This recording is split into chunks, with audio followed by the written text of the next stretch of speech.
Hi, it's Miss Mary Ellen. Welcome to StoryBreak. Today we're going to read Pete the Cat, I Love My White Shoes. The story is by Eric Litwin and the art is by James Dean.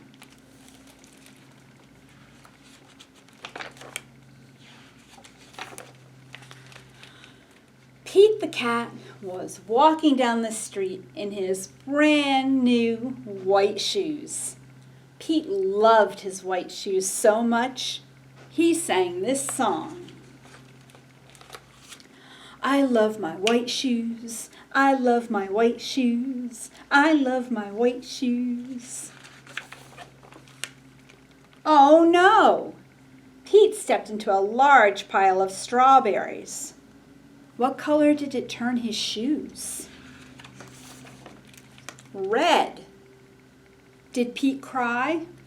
Goodness, no. He kept walking along and singing his song. Everything is cool. I love my red shoes. I love my red shoes. I love my red shoes. Oh no!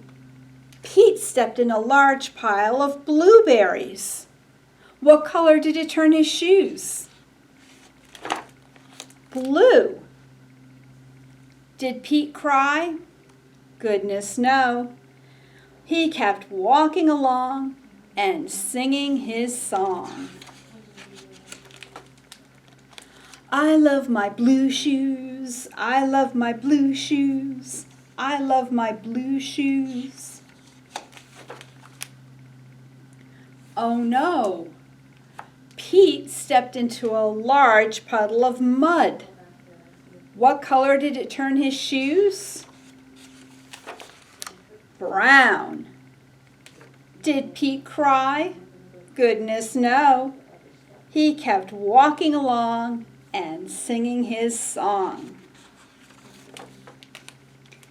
I love my brown shoes. I love my brown shoes. I love my brown shoes. Oh no!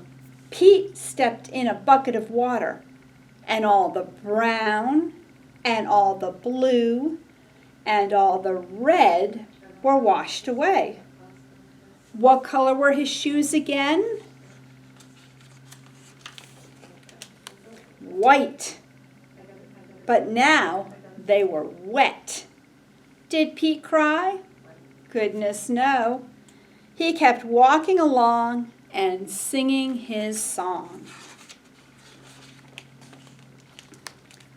I love my wet shoes. I love my wet shoes. I love my wet shoes. The moral of Pete's story is, no matter what you step on, keep walking along and singing your song, because it's all good. The end.